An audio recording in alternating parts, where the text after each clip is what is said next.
꼭 알아야 할 수능 과학탐구 선택 방법. 안녕하세요. 너울커피입니다. 오늘은 과학탐구, 그러니까 물화생지 중에서 어떤 걸 선택해야 할지 얘기해 볼게요. 우선 과학탐구 그 물화생지는 친구들마다 재능도 다르고 그 공부 습관도 달라서 그러니까 어렵다고 느끼는 과목, 쉽다고 좋다고 느끼는 과목이 다 다릅니다. 그러니까 이건 너무 케바케라 제가 설명할 수도 없고 설명해서도 안 될 것 같아요. 그러니까 오늘 드리는 얘기는 과목별 성격이라기보다 그러니까 입시 때 과탐 선택 시 고려해야 할 그냥 중요 사항입니다. 그러니까 제한 사항도 있어서 잘 모르면 희망학교, 희망학과를 아예 지원도 못하는 경우가 있거든요. 그러니까 내용은 과탐 선택 시 알아야 할 선택 기준 4가지와 뒷부분에는 저희 큰애가 그 과탐 선택했던 이야기들, 점수 이야기들 떠들어 볼게요. 과탐 선택 기준 첫 번째, 자신이 잘하는 과목. 사실 이게 제일 중요한 기준입니다. 다른 거 없죠. 잘해서 점수 잘 맞으면 그게 최고죠. 보통 물리는 암기가 적고 이해가 많은 과목이다. 또 화생을 하면 타임어택이 심하다고 하고 지학을 하면 지역적인 문제가 많아서 아주 구석구석 자세히 보고 암기해야 한다죠. 그러니까 과목별로 더 다양한 이런저런 얘기가 있어요. 과목마다 성격이 약간씩 달라서 아이에 맞게 정하면 됩니다. 이걸 부모님이 정해줘서도 안 되고 아이가 잘할 수 있는 과목이면 되는 거죠. 그러니까 50점 맞거나 적어도 2, 3등급 맞을 수 있는 과목, 100분이 잘 나오는 과목을 잘 찾아야죠. 그러니까 이건 자신이 잘 알 거예요. 암기가 어려운 친구, 또 이해가 어려운 친구. 그러니까 시험을 한두 번 보면서 잘하는 과목을 하면 됩니다. 좋아하면 더 좋고요. 그러니까 많이 공부해야 하는데 좋아하지 않으면 또 쉬이 지치니까요. 그러니까 인원순위, 표점이니 나머지는 다 둘째 문제예요. 그러니까 일부는 표점을 고려해서 선택해야 한다고 하는데 이건 우리가 컨트롤할 수 없으니까 크게 의미가 없을 거예요. 그러니까 탐구 과목들은 표점을 반영하기도 하고 백분위로 하기도 하고 단점을 보완해서 변환 표준 점수로 반영하기도 합니다. 크게 3가지가 있는데 해마다 난이도가 달라지고 인원도 달라지니까 예측 자체가 불가합니다. 그러니까 표점에 너무 의미를 두기보다 무조건 내가 잘하는 과목, 만점 맞을 수 있는 과목을 택해서 하시면 됩니다. 두 번째, 응시 인원이 많은 과목. 일단 지난해 응시 인원은 이렇습니다. 생지가 압도적으로 많고 물리, 화학은 반 정도네요. 응시 인원수는 사실 절대적인 기준은 아니에요. 하지만 고민해 볼 문제라서 이건 말씀드려 봅니다. 그러니까 시험 응시하는 인원이 많으면 4% 인원도 많겠죠. 2, 3등급 총 인원도 많고요. 물론 단순하게 응시 인원만 많다고 좋은 건 아니죠. 어차피 포지션, 내 위치가 중요한 거니까요. 그러니까 과목 그 풀 안에 어떤 친구들이 응시하느냐가 중요합니다. 그런데 보통 저학년부터 미리 과학을 많이 해둔 친구들, 과탐 원리를 잘 이해하는 친구들의 경우는 기초 과목을 선택하게 됩니다. 그러니까 물리는 덕후들이 많아요. 화학도 덕후가 많고요. 그래서 그런지 그 뒤늦게 따라가다가 벅차하고 물리는 시험을 볼수록 인원이 적어집니다. 그러니까 3월 모의고사 응시 인원에서 수능이 되면 반 정도로 줄어든 해도 있고요. 그러니까 잘하는 과목이면 사실 뭐든 상관없지만요. 반대로 지학 같은 경우는 선행을 잘 안 하는 과목이기 때문에 그러니까 늦게 도전할 때 부담이 적죠. 암기가 많다고 해도 제로 베이스에서 같이 시작하니까요. 그래서 응시 인원도 많은 것 같고요. 그러니까 내가 과학 과목 덕후가 아니라면 응시 인원이 많은 게 조금이라도 유리할 것 같습니다. 세 번째, 대학별 정시 응시 과목 제한 조건. 대학별로 과탐에 제한사항을 걸어둔 학교들이 있습니다. 우선 연고대 등 그 일부 대학은 그 과학탐구에서 1, 2 같은 과목으로 하면 지원이 안 됩니다. 그러니까 화학 1이랑 화학 2 이렇게 같은 과목을 1, 2로 하면 지원이 불가하다는 거예요. 그리고 중요한 게 서울대가 이제 2 과목을 2024부터 의무화하지는 않았죠. 그러니까 올해까지만 2 과목이 의무입니다. 그러니까 앞으로는 뭐 투과목에 가산점을 뭐 3점, 뭐 5점을 주지만 메리트는 아주 적어서 아마 거의 투과목 신청자는 이제 아주 적을 거라고 생각합니다. 그러니까 공부량이 투과목은 수학 과목과 맞먹는다고 하죠. 그러니까 공부량은 어마어마한데 뭐 그동안 표점도 낮은 편이어서 이건 더 이상 고민할 이유가 없을 것 같습니다. 그런데 그렇다고 아무 과목이나 듣고 모든 과에 지원할 수는 없습니다. 2024 서울대 입학 전형 시행 계획을 보면 물리나 화학이 필수인 학과들이 있습니다. 이건 현 고2부터 바뀌는 내용이에요.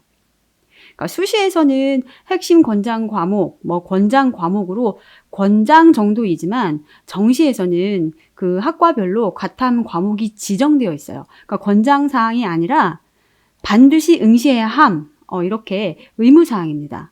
그러니까 물리 1이나 2, 화학 1이나 2를 꼭 선택해야 지원이 가능한 학과들이 있습니다. 뭐 물화를 다 해야 한다는 건 아니고 둘 중에 한 과목 이상 선택해야 한다는 거예요. 그런 과들은 뭐 기계공학부, 전기정보공학부, 조경지역시스템공학부, 뭐 바이오 시스템 소재학부, 그리고 의과대학. 의과대학도 포함이네요. 그러니까 생명지학을 해서는 서울대 의대나 전기정보공학부 등은 지원할 수가 없습니다.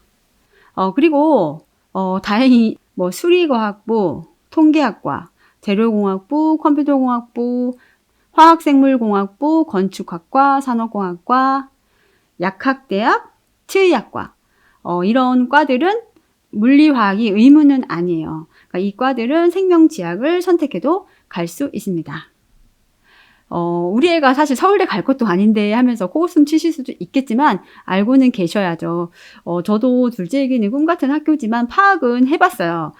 뭐 우리 애들이 또 시험일에 어찌 될지는 모르는 겁니다. 그리고 제가 모든 대학들의 제한사항을 다 파악하지는 못했어요. 제가 모르는 특이사항이 또 있을 수도 있으니까 댓글로 달아주시고요. 또 희망대학이 있다면 꼭 모집 요강 확인해서 보셔요. 아시겠죠? 네 번째, 논술 과목 확인. 그러니까 과탐 과목을 고르는데 수시 논술을 왜 얘기하냐 하실 분들도 있겠네요. 그런데 보통 정시파 친구들이 수시에서 그 6장을 다 안 쓰지는 않죠. 근데 논술 전형을 많이 지원합니다. 그러니까 논술은 내신을 거의 안 보기 때문에 내신이 나빠도 수학, 과학을 잘하는 친구들에게는 경쟁력이 있는 거죠. 그러니까 논술이 또 많이 줄어들긴 했지만 아직도 주요 대학에서는 많이 뽑고 있어요. 저희 큰애 때는 내신을 서로 나눠 먹어서 학종으로는 많이 못 갔는데 오히려 논술로 좋은 대학을 많이 가더라고요. 그러니까 수학 잘하는 또 남고는 많이 갈 거예요. 그러니까 논술 과목에는 수학만 보는 학교가 있고 수학과 과학을 함께 보는 학교가 있습니다. 그러니까 성대도 바뀌어서 이제 수학만 보고 한양대도 수학만 보는데 아직 그 연대, 중앙대가 수학과 과학을 함께 봅니다. 그리고 경희대 의학계열, 아주대 의학부도 수학, 과학을 모두 보고요. 그러니까 우선 중앙대나 경희대 의학계열, 아주대 의학부는 물리, 화학, 생명 중에서 선택합니다. 그러니까 특이하게 뭐 서울여대는 수학을 보지 않고 통합과학과 생명과학에서만 논술이 출제되고요. 그런데 이제 중요한 건 연세대는 학과마다 그 과학 과목을 지정해 두었습니다. 그러니까 화학과는 화학만 지정해 두었고, 뭐 도시공학과, 뭐 대기과학과 등은 물리, 화학, 생명지학 다 가능해요. 그런데 특이하게 뭐 전자공학과와 뭐 컴퓨터과학과에서는 화학을 선택할 수가 없네요. 그러니까 지정 과목이 물리나 생명입니다. 그러니까 수능 과목을 화학, 지학을 선택해서 공부하고 있다면 컴퓨터과학과나 전자과 논술을 지원하기가 어려운 거죠. 논술을 준비하려면 따로 물리나 생명에서 투과목까지 준비해야 하는 거니까요. 그러니까 현실적으로 합격 가능성이 확 낮아지는 거죠. 그러니까 이건 모집 요강을 다시 한번 확인해 보셔요. 그리고 또 화학생명공학과, 그러니까 화생공이면 당연히 생명도 지정 과목이겠지 하시겠지만 화생공은 또 물리화학만 지정 과목입니다. 그러니까 생지를 하시는 분들은 논술 지원 시 따로 공부를 해야 하는 거죠. 그러니까 이렇게 과별로 과목이 그 논술 과목이 지정되어 있으니까 꼭 확인하셔야 합니다. 그러니까 본인이 원하는 계열이 정해져 있다면 되도록 논술 과목도 공부할 때 유리한 과목으로 수능 과탐 과목을 선택하면 좋은 거죠.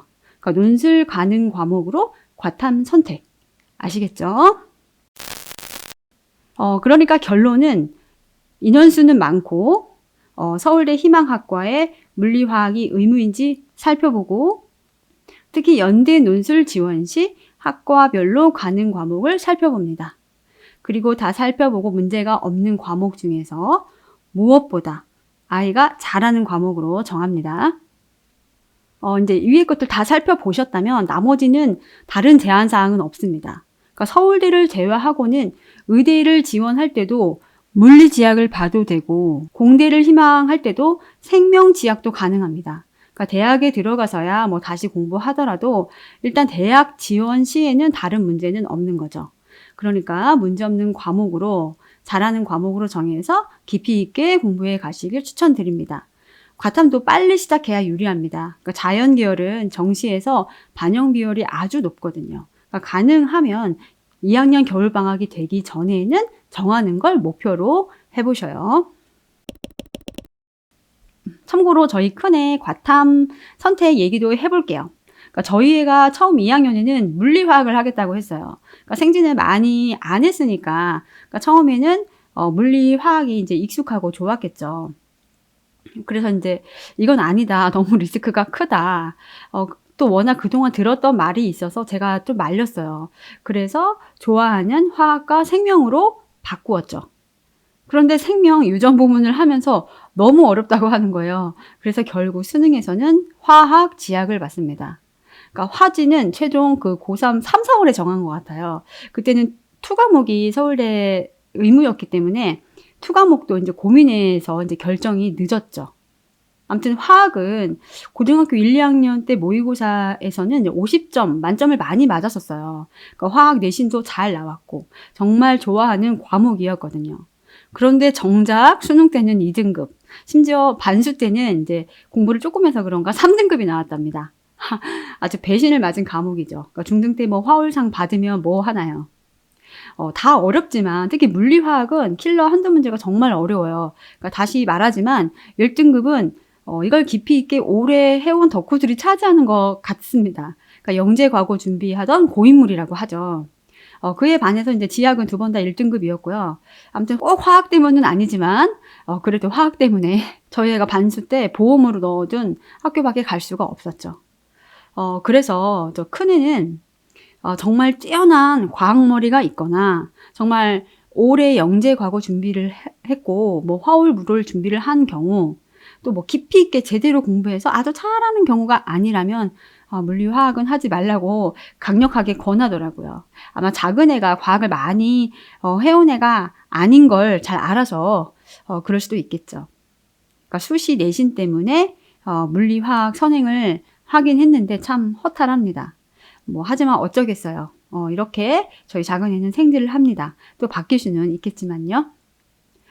모두 후회 없는 과탐 선택 되시길 바래요. 도움 되시면 좋겠네요. 다음에 또 만나요. 안녕.